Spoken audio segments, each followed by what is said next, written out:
আমরা অনেকেই আছি যারা একটু গীতা, ভাগবত, মহাভারত, রামায়ণ একটু মুখস্থ করে একটু পাঠ করে বসে থাকি। তখন আমরা নিজেকে ভাবি কি জানেন, যে আমরা নিজেরা পণ্ডিত ব্যক্তি হয়ে গেছি। হরি বল। অনেকের মনের মধ্যে ধারণা হয় যে আমি সব জানি। হৃদয় গৌর হরি বল। মহাজন বলেন এই কলিযুগে একমাত্র হরি নাম, কৃষ্ণ নাম ছাড়া গতি নাই। শান্তি, মঙ্গল এবং ভগবত দর্শনের অন্য কোনো উপায় নাই, নাই, নাই। একমাত্র হরি নাম, কৃষ্ণ নাম। সেই জন্য মহাপ্রভু আমার কি বললেন দেখো, বলল কি যদি কেউ কৃষ্ণ নাম না করে যজ্ঞ ব্রত ধ্যান করে তাহলে তার অন্ধ ব্যক্তির আয়না দেখার সমান। কেমন? একটা অন্ধ ব্যক্তি চোখে দেখতে পাই না, সেই অন্ধ ব্যক্তিটাকে নিয়ে গিয়ে একটা বড় আয়নার সামনে দাঁড় করিয়ে দিলাম। সে অন্ধ ব্যক্তিটাকে কিছু দেখতে পাবে না, কিছুই দেখতে পাবে না। কারণ অন্ধের তো দিন রাত্রি সমান কথা। একটা অন্ধকার ঘরে ভরে রাখলেও যা অবস্থা, আবার অন্ধকার থেকে একটু আলোর মুখ দেখালেও তাই অবস্থা। সে তো চোখে দেখতে পাই না। তাহলে অন্ধকে আয়না দেখার সমান কথা যদি কেউ গীতা, ভাগবত, রামায়ণ, মহাভারত পাঠ করি নিজেকে পণ্ডিত ব্যক্তি মনে করে, অথচ কৃষ্ণ নাম, হরি নামে সে মাথাকে নত করে না, সেই ব্যক্তির ওই অন্ধ ব্যক্তির আয়না দেখার সমান কথা।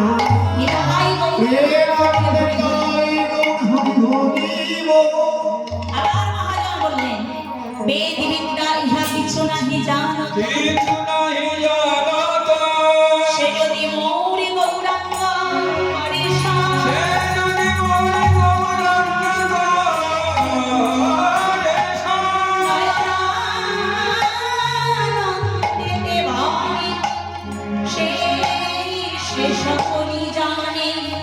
সর্বসিদ্ধি করতালে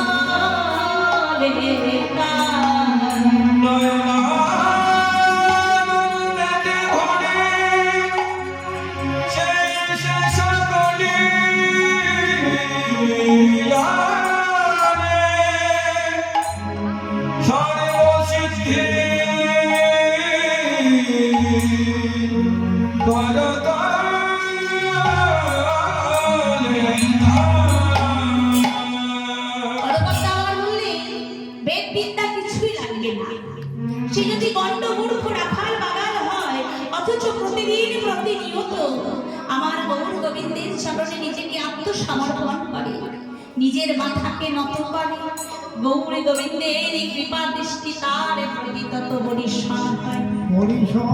ও মা, সামান্য একটা জিনিস দেখুন, এই জায়গাটার মধ্যে যদি বৃষ্টি হয় মা, তাহলে দেখবেন সমান অনুপাতে কিন্তু হবে বৃষ্টি। তাহলে দেখুন উঁচু জায়গাটাতেও বৃষ্টি হচ্ছে, আবার নিচু জায়গাটাতেও বৃষ্টি হচ্ছে, কিন্তু সেই বৃষ্টিগুলো গিয়ে দাঁড়াচ্ছে কোথায়? জলগুলো দাঁড়াচ্ছে কোথায়? সব থেকে যেটা নিচু জায়গা, সেই জায়গাতে গিয়ে কিন্তু সমস্ত জলটা গিয়ে দাঁড়াচ্ছে। ঠিক তেমনি আমার গৌর গোবিন্দের কৃপা দৃষ্টি সদা সর্বদা বরিশান হচ্ছে। গৌর গোবিন্দের চরণে কৃষ্ণ নাম নিয়ে 16 অক্ষরের মালা করে যদি কেউ তার মাথাকে নত করতে পারে, গৌর গোবিন্দের কৃপা দৃষ্টি তার প্রতি তত বরিশান হবে। তাই আমার মহাপ্রভু কলিযুগের দাঁড়িয়ে দাঁড়িয়ে এলেন, আর এসে কি করলেন? 3টি বাঞ্ছা পূরণের জন্য অন্তে কৃষ্ণ বাহিরে রাধা, দুয়ে মিলে আমার গৌর রূপে অবতীর্ণ হলেন। সেই গৌর হরির ভাবের প্রতি আজ কেমন সুরধ্বনির তীরে দর্শন করলেন গৌর রাগিনী নদিয়া নাগরী। বলুন, জানিস নদিয়া নাগরী, আমি যে গৌর হরিকে সুরধ্বনির তীরে দর্শন করলাম, ওই গৌর হরি আমার মনে হয় যে ওই বদলে তৈরি করেছে, যে তার রূপ তৈরি করেছে, আমার মনে হয় কি জানিস বলি নিরজনে করেছে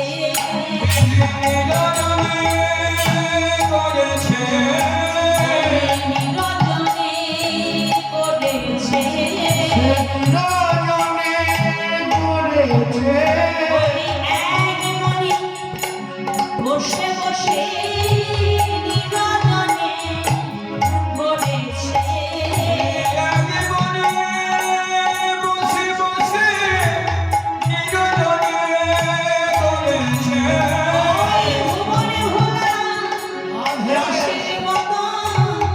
নিরজনে বলেছে ভুবনে ভোলা রসের মতো নিরজনে বলেছে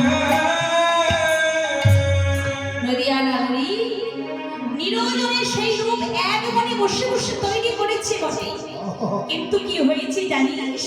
আমার মনে হয় দেখে নাই দেখে না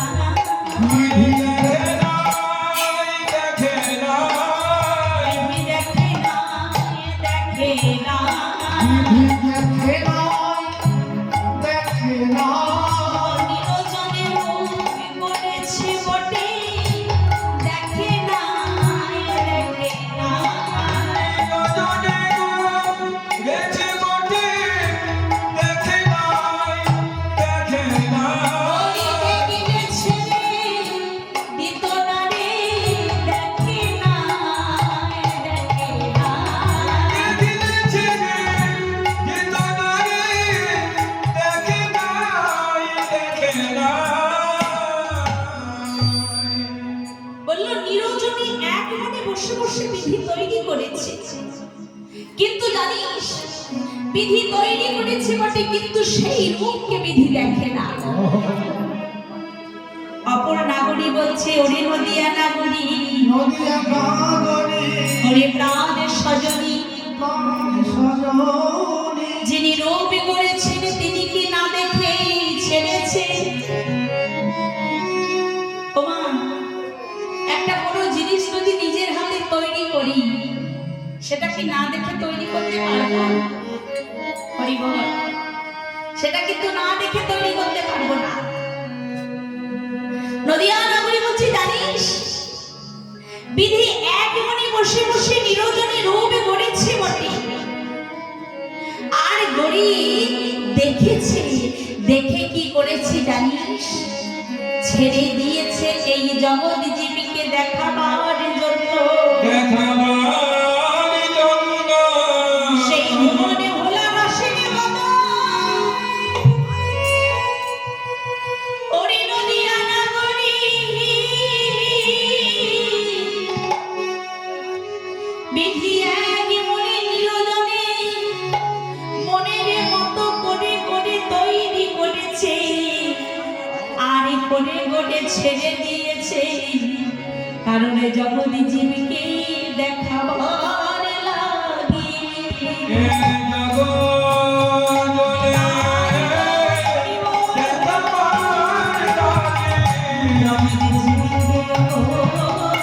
দেখাবার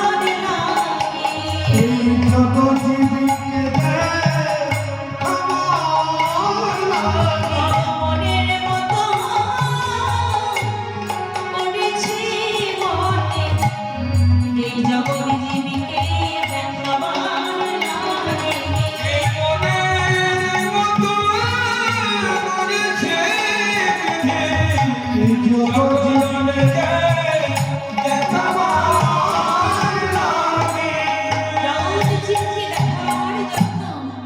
মনের মতো তৈরি করে ছেড়ে দিয়েছে।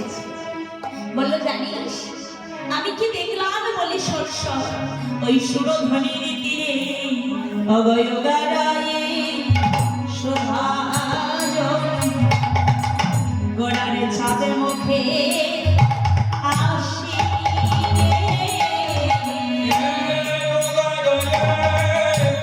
সুধাজন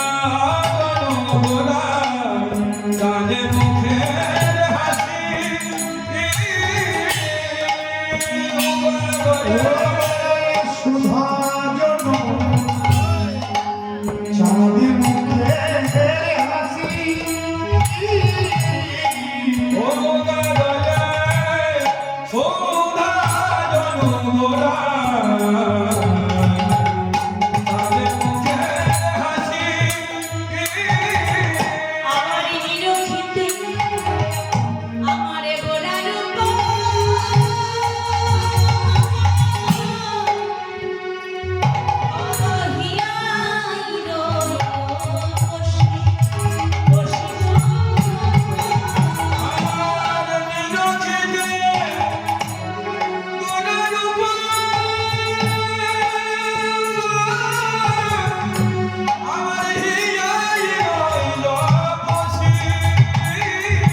মুখের হাসি, চাঁদ মুখের হাসি। আমার গৌর হরি যত হরি বলে দুটি বাহু তুলে নৃত্য করে, তত তার বদন হতে যেন সুধা ঝরে পড়ে। হরি বল। ও মা, এক বন্ধুর সঙ্গে আর এক বন্ধুর কথা হচ্ছে, দুই ভক্তের কথা হচ্ছে। বসো। এক ভক্ত অপর ভক্তকে বলছে, বন্ধু সুধা কোথায় পাওয়া যায় জানো? বললে কেন জানবো না, সুধা তো পাওয়া যায় চাঁদের মধ্যে। না না বন্ধু, সুধা যদি চাঁদে পাওয়া যেত তাহলে চাঁদের এত কলঙ্ক কেন? হরি বল। কি বাবা, চাঁদের তো কলঙ্ক আছে, জানো? কলঙ্ক আছে, অমাবস্যা আছে, পূর্ণিমা আছে, প্রতিপদ আছে, কলঙ্ক আছে। কিন্তু তাহলে চাঁদের মধ্যে যদি সুধা থাকতো তাহলে কলঙ্ক থাকতো না? না, তুমি ভুল বললে। সুধা ওই চাঁদের মধ্যে পাওয়া যায় না। বলল সুধা তাহলে যদি চাঁদে না পাওয়া যায় তাহলে কোথায় পাওয়া যায় জানো? সুধা পাওয়া যায় পাতালে। বলল ধুর, সুধা যদি পাতালে পাওয়া যেত তাহলে পাতালে বাসুকি নাগ বাস করে, ওই বাসুকি নাগের বদনে এত বিষ কেন থাকবে? না না বন্ধু, তুমি এটাও ভুল বললে, সুধা পাতালে পাওয়া যায় না। তবে বন্ধু বলি শোনো, সুধা পাওয়া যায় সমুদ্রে। বলল ওহে বন্ধু, সমুদ্রের মাঝে যদি সুধা পাওয়া যেত তাহলে সমুদ্রের জল অত লবণাক্ত হতো না। ও মা, এত এত জলরাশি, কিন্তু মাগো সেই জলরাশির মধ্যে একটু পান করে কি পিপাসা নিবারণ হয়? হ্যাঁ, পিপাসা কিন্তু নিবারণ হয় না, এত লবণাক্ত। হরি বল। তাহলে ওই সুধা কিন্তু সমুদ্রেও পাওয়া যায় না। বলল বন্ধু তবে বলি শোনো, সুধা পাওয়া যায় কোথায় জানো? বলল সুধা পাওয়া যায় নারীর বদনে। সুধা পাওয়া যায় নারীর বদনে। সুধা পাওয়া যায় ওই নারীর বদনে। সুধা পাওয়া যায় নারীর বদনে। বলে তাই কি নারী এত মাধুর্য, সুধা পাওয়া যায় নারীর বদনে। তাইতে নারী এত মাধুর্য। সুধা পাওয়া যায় নারীর বদনে। নারীর বদনে সুধা পাওয়া যায়। হরি বল। যদি নারীর বদনে বন্ধু সুধা পাওয়া যেত তাহলে কোনো নারী বৈধব্য যন্ত্রণা ভোগ করত না। তাদের মৃত স্বামীকে একবার চুম্বনের দ্বারা তাদের মৃত শরীরে প্রাণ ফিরিয়ে দিত। অথই সুধা নারী জাতির বদনেও পাওয়া যায় না। ওহে বন্ধু, সুধা চাঁদে পাওয়া যায় না, সুধা সমুদ্রে পাওয়া যায় না, সুধা পাতালে পাওয়া যায় না, সুধা নারী জাতির বদনেও পাওয়া যায় না। একমাত্র সুধা কোথায় পাওয়া যায় জানো? বলে সুধা পাওয়া যায় কৃষ্ণ নামে। সুধা পাওয়া যায় কৃষ্ণ নামে। বদনে ভরে নিতাই গৌর হরি বল। হরি বলিতে পড়ে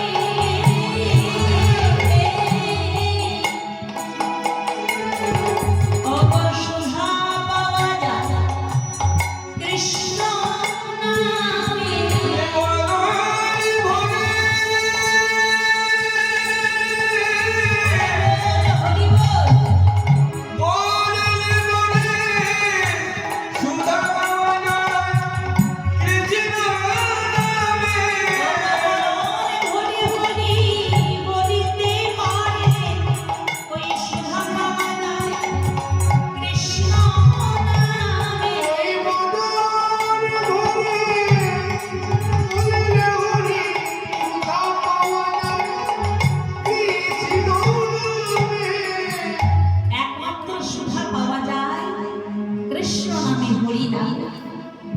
মাগো, যে যত কৃষ্ণ নাম হরি নাম করবে তার তত নিত্য নতুন হৃদয়ে আনন্দের সঞ্চার হবে, যা জীবনের কোনো বস্তুর মধ্যে পাওয়া যায় না।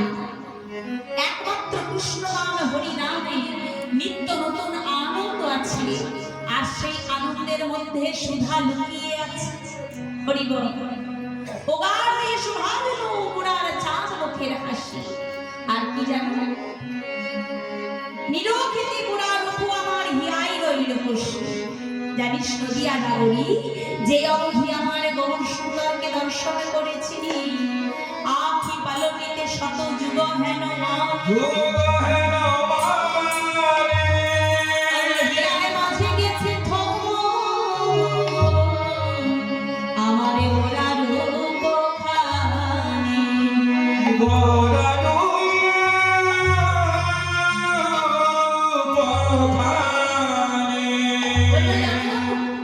যে অবধি আমি গৌরীর রূপ দর্শন করেছি, সে অবধি আমার কি হয়েছে জানো?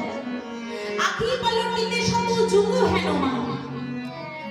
মাগো, আমরা 1 মিনিটে 1 সেকেন্ডে কতবার দেখুন পলকটাকে মিলছি আর তুলছি, তাই না?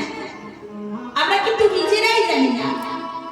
তাহলে দেখুন, গৌররাগিনী নদিয়ার নাগরী বলল, জানিস আমি যে অবধি আমার গৌরীর রূপ দর্শন করেছি, সে অবধি আমার কি হচ্ছে জানিস?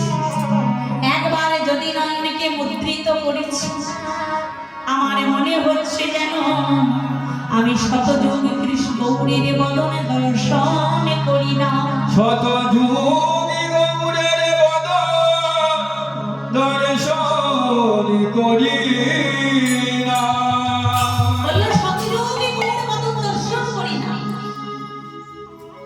মহাজন করণ দিয়েছে, কৃষ্ণ সঙ্গে কোটি যুগ ক্ষণকাল প্রায়, কৃষ্ণ বিরহ ক্ষণকাল কোটি যুগ হয়। কৃষ্ণের সঙ্গে ওমা অত দূর যেতে হবে না।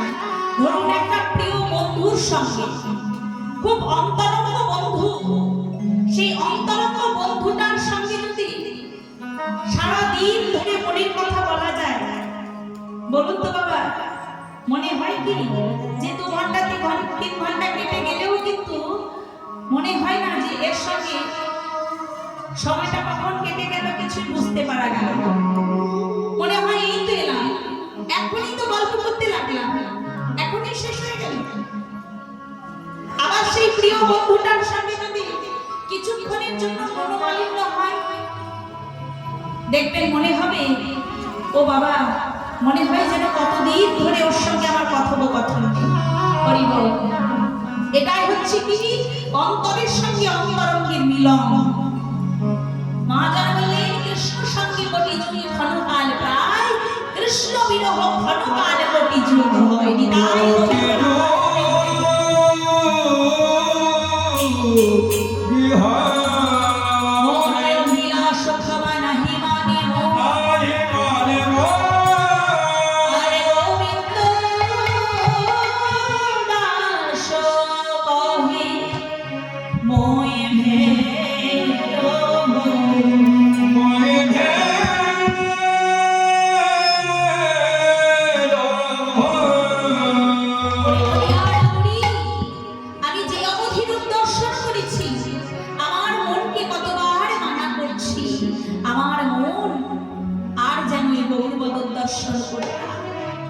ওই গৌরূপ দেখুন, আমার মনকে কতবার মানাচ্ছি, কিন্তু আমার মনে মানছে না। পদকর্তা এক পাশে দাঁড়িয়ে দর্শন করছেন, সেই ভাব প্রকাশ করছেন। গোবিন্দ দাস কহে বইবে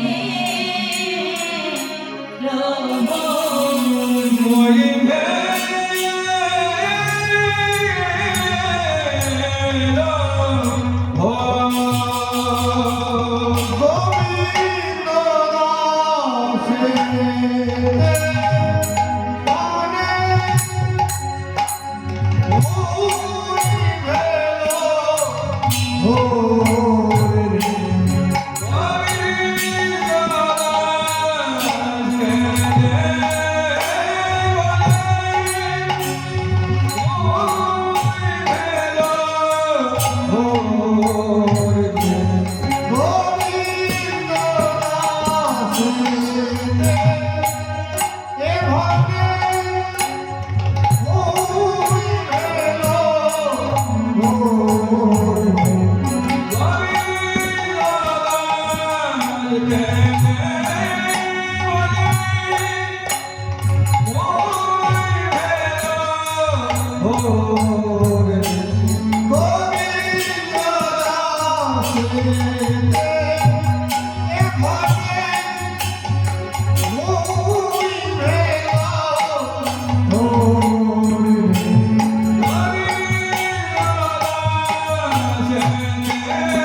ভক্তিবতী মায়েদের সকলের চরণে আমার শত কোটি ধন্যবাদ।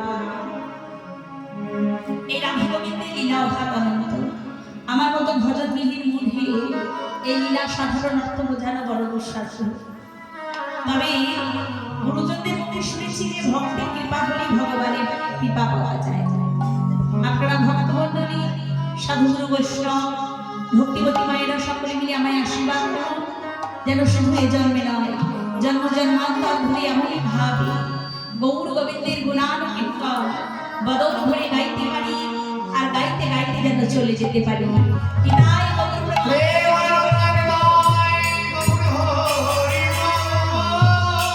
কারণ না, এই যাওয়াটা নিয়ে সবার সমস্যা, তাই না?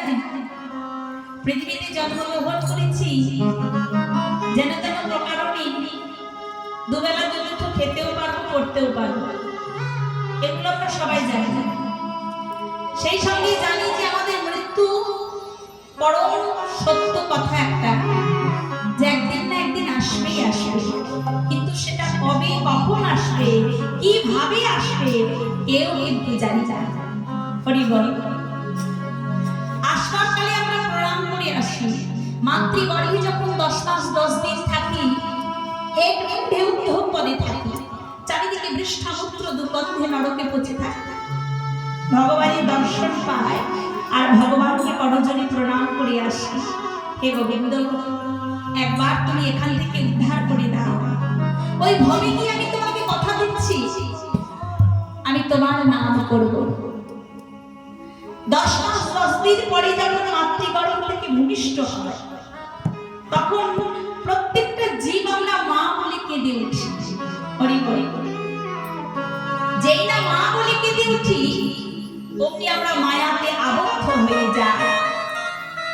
গোবিন্দকে কথা দেওয়ার কথা আমরা ভুলে যাই। সহজে আমরা বলি যে আমাদের মানব জনম হচ্ছে শ্রেষ্ঠ জনম।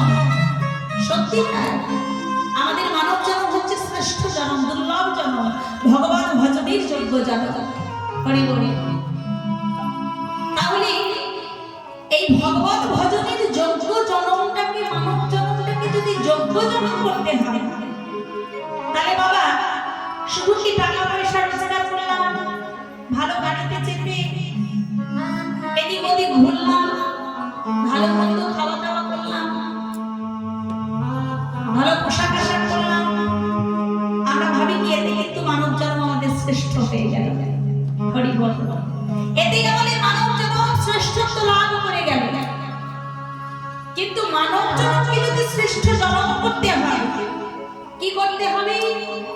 এই যে আগে বললাম 10 মাস 10 দিন করজোড়ে প্রণাম করে এসেছি আসার কালে, আবার যাবার কালে কোন দিন? নিজের ঘরে যেদিন যাব, সেই দিন যাবার কালে যেদিন যমরাজ এসে আমার হাত ধরে টানতে টানতে নিয়ে যাবে, কার কেমন ভাবে হবে তো সেটা জানি না। বাড়ি থেকে বেরিয়ে এসেছি, বাড়িতে আবার ফিরে যাব, এটা কোনো গ্যারান্টি নেই, তাই না? আপনারা এখানে এসেছেন, এখান থেকে যে আবার যাবেন ঘুরে, এটাও কোনো গ্যারান্টি নেই। তাহলে যেমন অবস্থাতেই থাকি না কেন, যতক্ষণ দেহের ক্ষমতা আছে ততক্ষণ আমরা গৌর গোবিন্দের কাছে নিজেরা দিয়ে জানিয়ে দেব, হে গোবিন্দ, হে মধুসূদন, আমার দেহের ক্ষমতা থাকতে থাকতে আমি তোমার চরণে নিবেদন জানাই রাখলাম, নিবেদনে জানাই রাখিলাম, যেদিন আমার মৃত্যু আসবে আমার জন্য সফল আসিবে, সেদিন হে গোবিন্দ এই জগৎ মাঝে আমার বলিতে আর সেদিন কেহ থাকিবে না। কেউ থাকিবে তাই সেদিন তুমি কৃপা করি আমার এই মানব জগৎকে এত শ্রেষ্ঠ জগৎ করতে চাও, তাই তোমাকে সবাই থাকতে থাকতে জানাই রাখলাম, আমার যে অবস্থাতেই মৃত্যু হোক না কেন, যে অবস্থাতে আমার সামনে ডেকে নিয়ে যাক না কেন, আমি যেন সেই অবস্থাতে তোমায় বদনে কৃষ্ণ বলে আমি ডাকিতে পারি। কৃষ্ণ বলে ডাকিতে পারি, কৃষ্ণ বলে আমি তোমায় ডাকিতে পারি। কৃষ্ণ বলে ডাকিতে পারি, আমি তোমার চরণে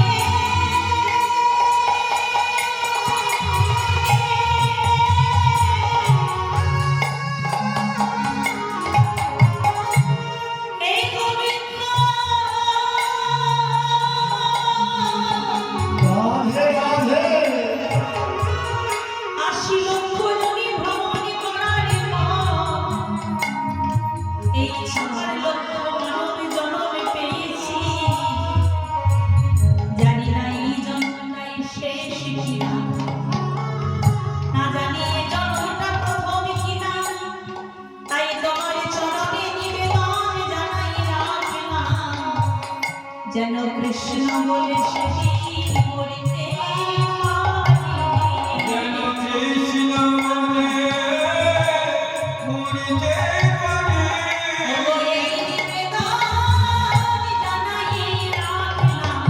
কেন কৃষ্ণ বলে মরিতে পারি,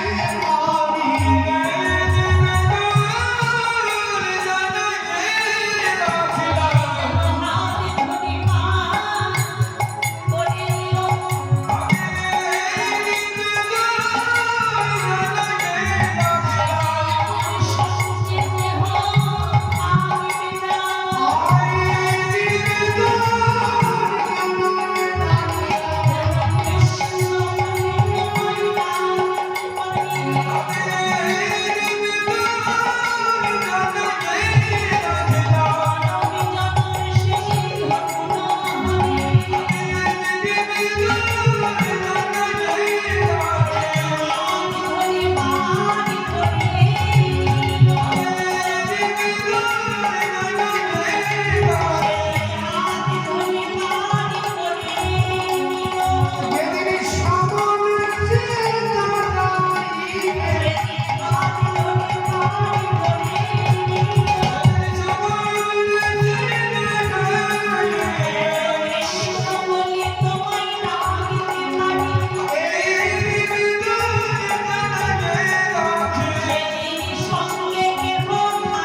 তোমার চরণে নিবেদন জানাই রাখলাম জানাই রাখিল সেদিনই যেন তুমি এই নয়নী সেই মূর্তি দর্শন করতে করতে বদনে কৃষ্ণ নাম বলতে বলতে যেন সেদিনই চলে যেতে পারে।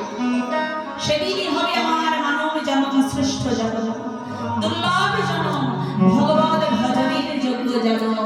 নিতাই গৌর প্রেমানন্দে হরি হরি বল। তাহলে আর সংসারে শুধু আমার আমার আমার আমার যদি সারাক্ষণ করি তাহলে কি আমরা নিজেকে কি সদা সর্বদা সেই গোবিন্দের নাম মৃত্যুকালে বলতে পারবো? হরিবল। প্রত্যেকটি কর্মের সঙ্গে সঙ্গে সদা সর্বদা আমাদের কি করতে হবে গো? কথা বলিতে আর চলিতে কথা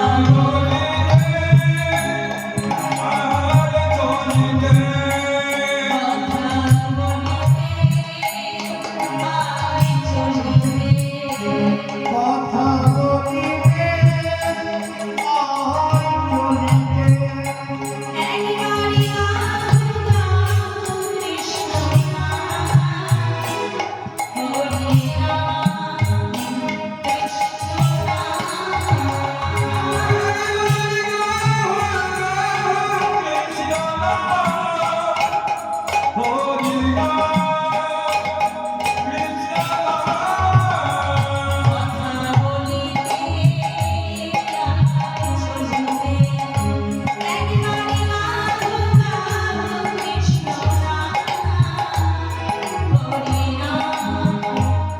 বলিতে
নবদ্বীপে কে কে গেছে দেখতে দেখি হাত তুলুন তো।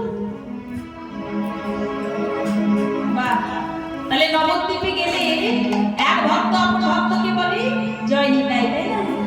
হরে কৃষ্ণ হরে কৃষ্ণ। কিন্তু বৃন্দাবনে গেলে কি বলে? রাধে। তাহলে আমরা সকলে মিলে সেই রাধারানীর নাম লয়ে মধুময় বৃন্দাবনে যাবো, কেমন? সকলে মিলে করে করতালি দিয়ে চলো বলো বৃন্দাবন ধাম, জবি রাধা রাধা নাম, বলিয়ে কুঞ্জ বিহারি, বলিয়ে রাধা প্যারি, বলিয়ে সকলে চলো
জয় কমিটির ভক্তবৃন্দ কি জয় তাই গৌরমানন্দে হরি হরি বল। জয় রাধে জয় রাধেশ্যাম। মধুময় শ্রীধাম বৃন্দাবন শ্রীমতী রাধারানী আজ সখীগণকে সঙ্গে করে মণ্ডলী করে আজ নিরজন মন্দিরে বসে বসে আমার প্রাণ গোবিন্দের রূপের কথা বলছে। সখীগণকে বললেন ওরে সখী রে। সখীগণ বললেন রাধি আজ তোমার প্রাণ গোবিন্দের রূপের কথা আমাদের কাছে কিছু কিছু বলো। আমরা সবাই মিলে শ্রবণ করি, আমাদের সখী জনগ সকলে করি। সখীগণ বললেন যেমন এই কথা বলেছে অমনি রাধারানী বললেন হ্যাঁ রে সখী, আমার প্রাণ গোবিন্দের রূপের কথা কি আমি বলতে পারি? কারণ কি জানিস, রূপ যে দেখেছি তার বলবার শক্তি নাই। আর যে রূপের কথা বলবে সে তো কবু রূপ দেখে না। রূপ যে দেখেছি তার বলবার শক্তি নাই। যে রূপের কথা বলবে সে কোনোদিন রূপ দেখে না। ও ললিতা বোঝা গেল, নয়নে রূপ দেখেছি তার বলবার শক্তি নাই। তার বলার শক্তি নাই। আর বদনে যে রূপের কথা বলবে সে তো কবু রূপ দেখে না। সে তো কভুরু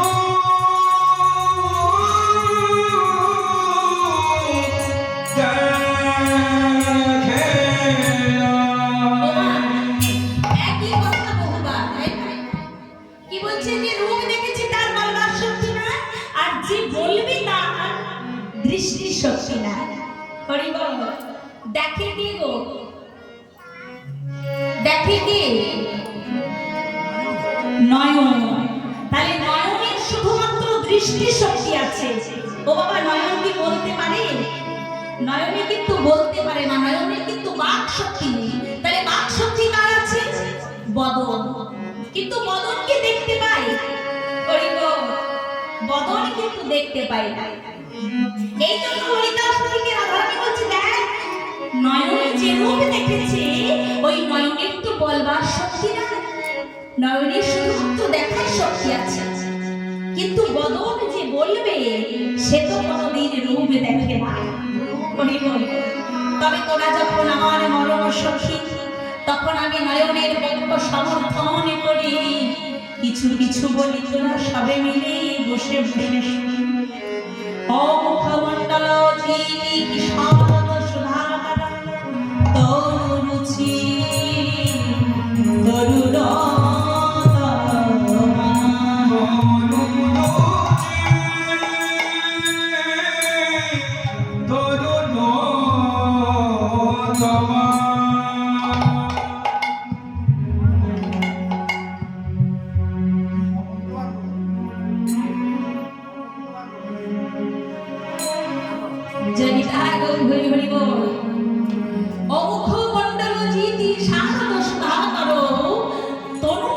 তরুণ তোমার গোস্বামী বিনয়